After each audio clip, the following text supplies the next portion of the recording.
পঞ্চসখী ঘিরে এবার জলকে নিকহরিল আমার হেন কালে দেখো সত্যি আমার সাবান মেঘে যায় ওরে ধীরে ধীরে ওই মন সমাবে চলিবারে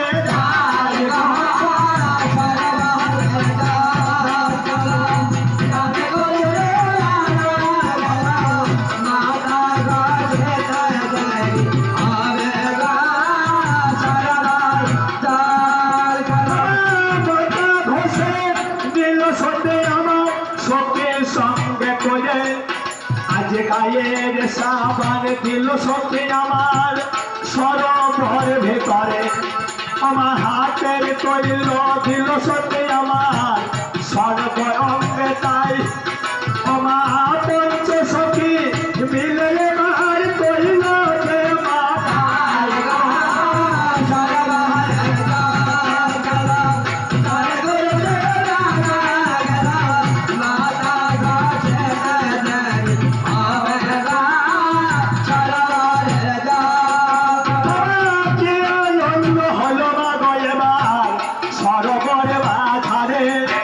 যে সর্বদাসে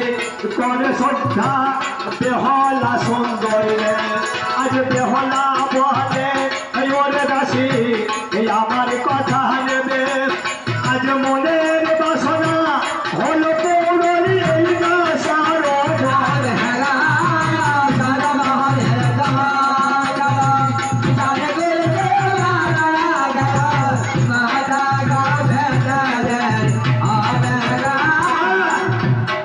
পঞ্চসখী মিলে তেল সাবান শ্যাম্পু ইত্যাদি ইত্যাদি সুন্দরভাবে মাখিয়ে এইবার বলছে সখী রে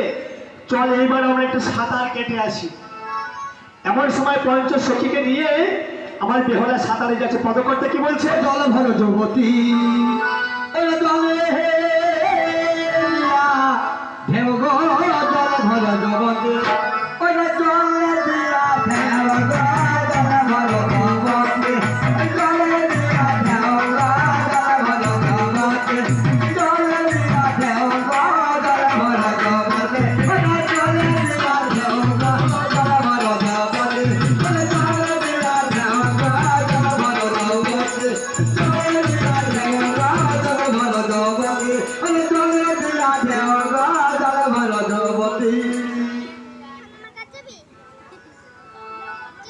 ধীরে ধীরে দেখো আমার পঞ্চসখী গেল কত সাদের বেহলায় আমার যখন বধিল আরো কালে দেখো সখীরা কি করিল হায় ঠাকুর ধোপর করে সাঁতার খেলিতে লাগিল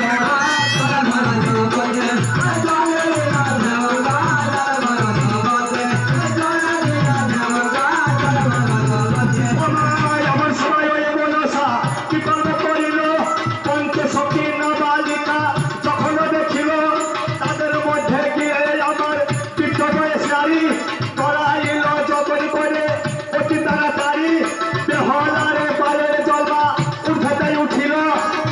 জলে গিয়ে এবার মস্তকে পড়িল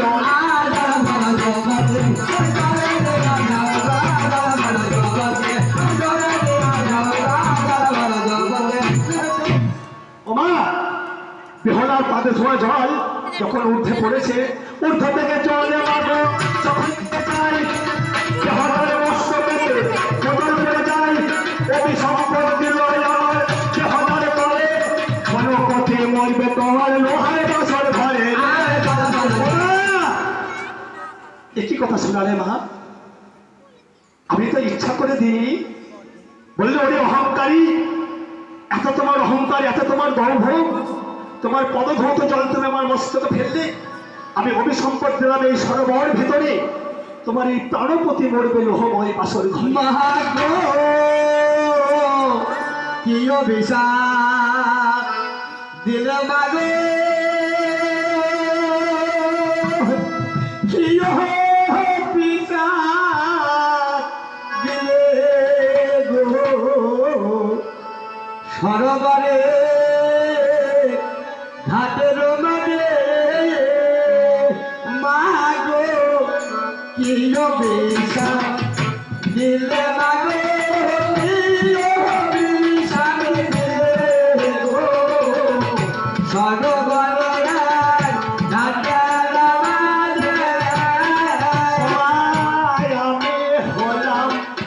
অবলা নারী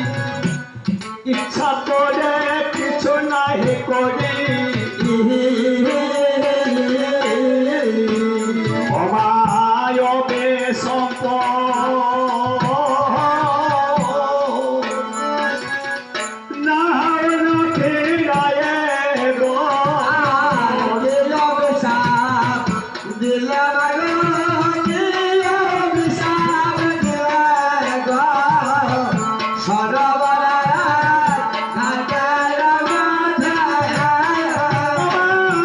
সতী নারী নাইকো গতি যদি নাহি থাকে পতি ওরে অভাগিনী হইব পতির লাগিয়া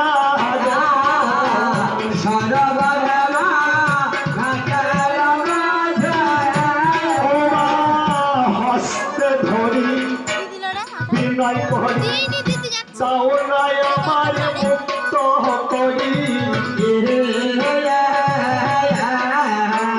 অবায়ে বাসনা হলো আমার এই নমনে মা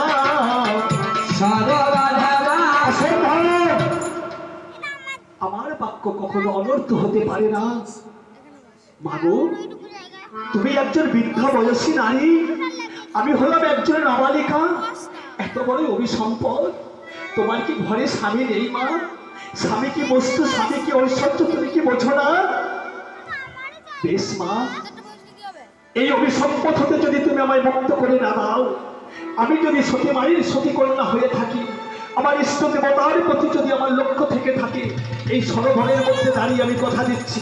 আমার মৃত প্রতীকে আমার সতীত্বের চলে আমার ভক্তি চলে আমি পুনরায় আবার জীবিত করে আমার বক্ষ কাছে নিয়ে আসবো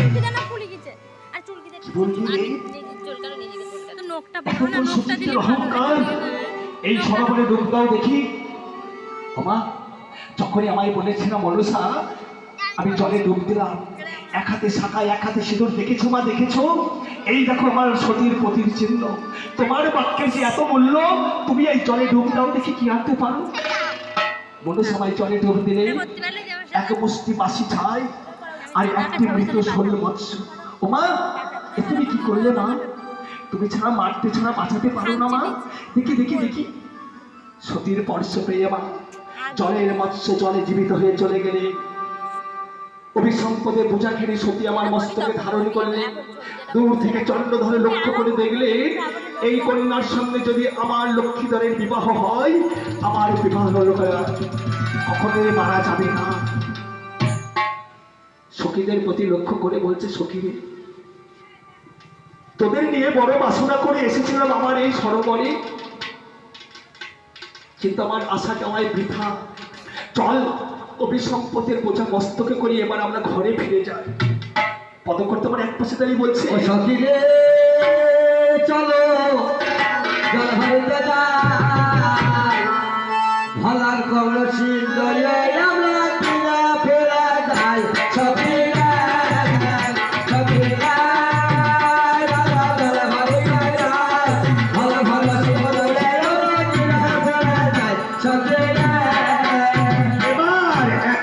সখীরা মাধব কলসি হাতে নিল হেলিয়া গলিয়া জল ভরিতে লাগিল ধীরে ধীরে কলসি খানা কাঁধে তুলে যায় হেলিয়া গলিয়া সবাই সারি বেঁধে যায় সখীরা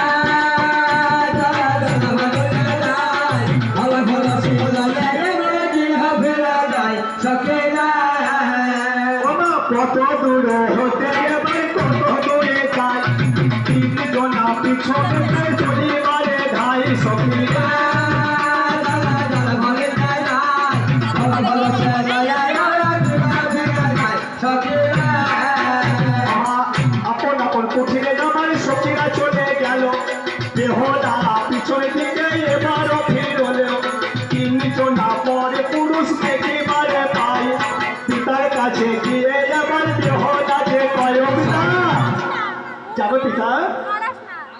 সখীদের নিয়ে আমি যখন ফিরে আসছিলাম,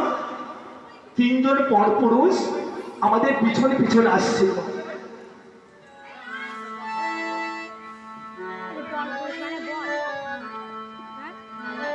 হ্যাঁ ঠিক আছে ঠিক আছে, আসুন। 101 টাকা করে নিয়ে আসবেন। হ্যাঁ 101 টাকা বেশি না। ও সখীরা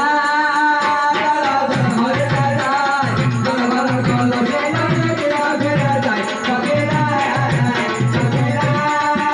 চলো জল ভরিতে যাই, জল ভরা কলসে নামিয়া ফিরে যাই। সখীরা সখীরা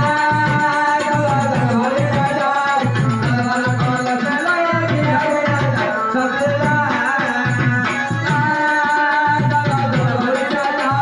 জল ভরা কলসে নামিয়া ফিরে যাই।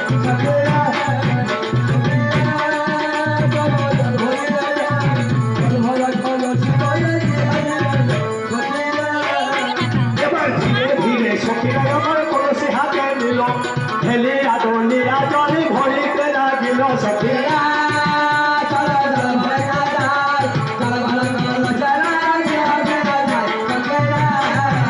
আমার কত সাথে কাবরি বারো হাতে তুলে নাই, তুল্য কলসি লইয়া